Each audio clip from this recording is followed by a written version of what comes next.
This is my audience. Immediate CPR can double or triple a cardiac arrest victim's chance of survival, according to the American Heart Association.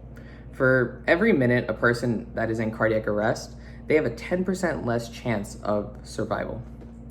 Today, I'd like to teach you how to perform hands-only CPR. My name is Matthew Ulyamov, and I have been a registered EMT who's been CPR certified for about 8 years and EMT for about a year now. I have been an EMT out in the field, as well as I've worked in hospital settings. Today, I'd like to discuss how to do effective CPR while utilizing the proper rate and rhythm. To start, we have to make sure that the person that we're about to perform CPR on actually needs it.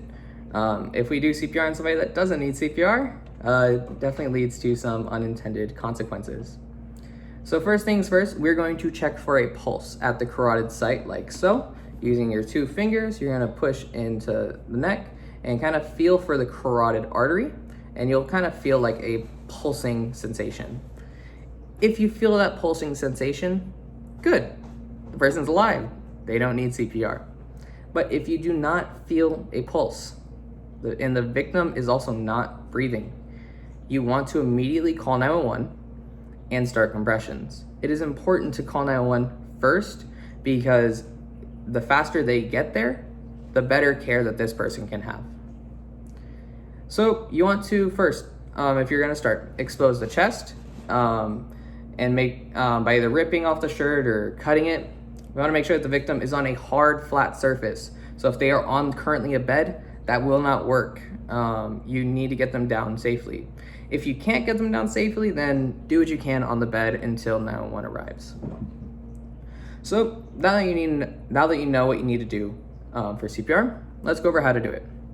You're going to interlock your fingers like so, and you're going to lock out your elbows, making sure that you're not pushing in and out, but instead hinging at your back and pushing full down onto the person.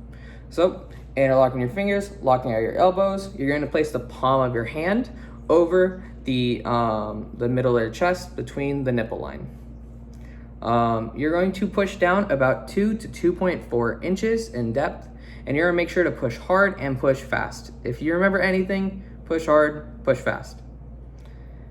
So in terms of rate, you wanna try to go 100 to about 120 beats per minute. That a good song to remember is Stayin' Alive, that actually has the beat of 100 to 120 beats per minute. So you'll push down, interlock your elbows, push hard, push fast, hinging and pushing into the middle of the chest, straight down. Some things to think about while doing CPR. What I'm going over today is only hands-only CPR. So if you're going to do compression, you're going to do compressions until somebody actually comes and relieves you, or you're too tired. Sometimes you might get way too tired before anybody can arrive and you absolutely cannot do it anymore. It is okay to stop. Or there's some other situations, if you have an AED available, you can also hook the patient up to the AED and it will be able to talk you through steps to proceed. And the last thing is, if you're comfortable, you can also breathe into the victim's mouth twice every 30 compressions.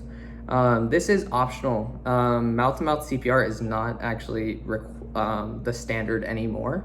But if you have a breathing barrier, or say it's a family member and you do not kind of care about that, feel free to do so.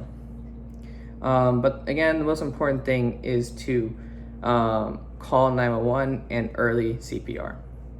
Now that you know how to do CPR, to learn more about CPR, you can actually take a CPR class through the American Heart Association or the American Red Cross. Remember, call 911, push hard, push fast, and keep going till help has arrived. Remember, a person going to cardiac arrest anytime, anywhere, so be prepared. Thank you.